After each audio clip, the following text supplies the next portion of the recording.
Jochen, thank you so much for joining us. You've talked about the image of impact investing and how that can have negative connotations which are unhelpful. So what's your position on where we need to be going forward with these kind of initiatives? Well, I didn't know I was an impact investor until someone told me so. We made 35% return per annum over 10 years, 16 times our money. And then someone pointed out that, by the way, you're also focusing on resource efficiency, and if you consume less of something, it's a positive impact on the environment, and therefore there's not a conflict, but it's a synergy. And the issue is that many people think impact investing has to do with philanthropy, but to me, impact has to do with positive externality and investing with above market or market returns. If I were to accept no returns or low return, I would be a philanthropist or a venture philanthropist. So I believe it's very important for the private equity industry to say we have a positive impact on the world, and we shouldn't be shy about it, and we should take away the ownership from the do-gooders that actually don't invest. Yeah. And you genuinely believe that this industry can have that impact, don't you?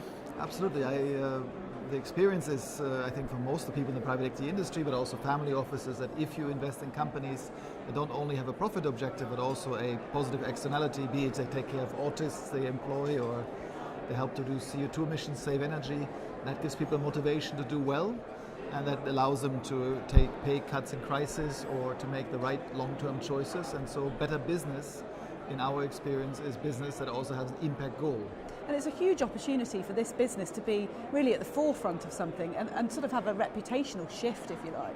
Absolutely. So I think that in this current ongoing green industrial revolution, all of them, or most of the members of the Dow Jones Industrial Index will disappear. Only the new companies that are private equity targets will be the new champions. And I think in this new world, unless you have a positive impact on the environment, you will not be able to survive because you're simply not resource efficient.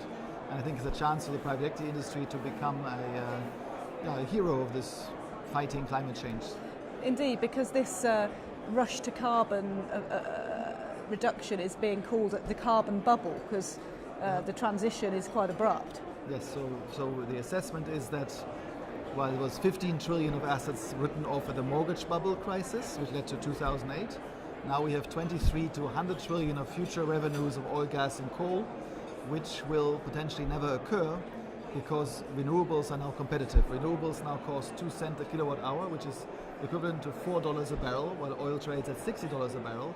So oil is more than 10 times less effective than solar today, and therefore people are rushing to leave oil, gas and coal and moving into renewables and electric mobility. Because there are so many assets that are going to become worthless if they're not to be used. Yes, so we have the biggest issue is that oil, gas and coal companies continue to invest their profits into projects which are not profitable because they can't produce below $4 a barrel, and that needs to be stopped. On the opportunity side, there are new champions in the resource efficiency, in the renewable energy, be it wind, solar, geothermal, in clean water, clean air.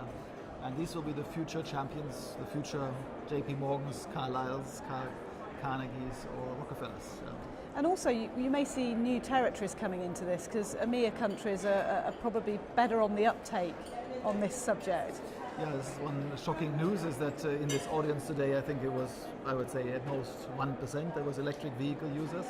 And in China, it's every fifth person using electric bike, scooter or car already because it's cheaper and more effective and cleaner. And unless we in the West catch on to this and maintain leadership, we will be left behind and the Chinese will lead it. And you believe it makes sense for the bottom line too? Absolutely, we have to. So we're investing in 4 different companies at the moment. Each of them have the potential to be unicorns. One of them, say, makes solar panels half as expensive. Someone else makes veggie burgers which taste like beef, but they are half the price and they consume a quarter of the energy. And many other wonderful companies making concrete floors with less cement, quicker. And at the end of the day, it feels pretty good to be part of that movement too. Absolutely. I mean, in Germany we're called locusts by the government, and we should be called the people that will drive the green industrial revolution and will allow us to avoid the crisis we're heading into. If we do not move significant capital next 3 years, there's a threat that sea levels will go up 50 centimeters by mid-century, potentially much more in the future, and that would make it impossible for humanity to survive. So it's a very serious threat. So making money while doing good is what we should try to do. And a great chance for the private equity industry to change its reputation during all of that. Yes, I think if people run around just looking for money, I think it's not as inspiring as if you say, I care about my children, my grandchildren, other species on Earth, and I think it's a great opportunity. How much support do you see in a crowd like this, or are you a lone voice still? Well, in the breakout session afterwards, the question was whether our fund was getting a benefit from saying we have an impact hurdle. So we have a financial hurdle and an impact hurdle. And I had to admit that that is in fact difficult to sell, because anything new is difficult to sell. On the other hand, we've said we're so convinced that these are our 10 partners that we will make money and do good, that we will not take a carried interest if we don't have a net positive impact. And there are some professional investors that really appreciate that, the pension funds or development institutions, family offices, some who are scared that if there are two objectives, maybe the financial objective suffers. So we've set the financial hurdle at a fifth of the target return, but the impact hurdle at a 10th of the target impact. And as a result, we think we can make it clear to everyone not to worry. We will have a positive impact, but the priority is finance first, and greed will drive, I hope, more capital. Now, I spoke to Al Gore a couple of years ago about generation and what he was doing there, and he said to me that one of the key things for him was that he was seeing the best people coming out of graduate schools asking more about a company's ESG values and what they were doing, and he believed that you'd actually get the best people working for you too. Is that something you agree with? Absolutely. I had the same experience when the Soviet Union ended and the smartest people in the world came to help Boris Yeltsin build democracy and free markets.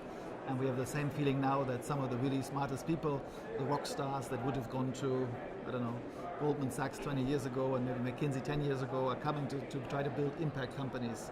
And there's some fantastic companies that are being built and some really, really smart people coming together, and it's such a buzz, and it reminds me of my best time at university when everybody was smarter than me, and that's happening again, so I think it's very good. A great time to be in it. Thank you so much for joining us and sharing your thoughts. Thank you.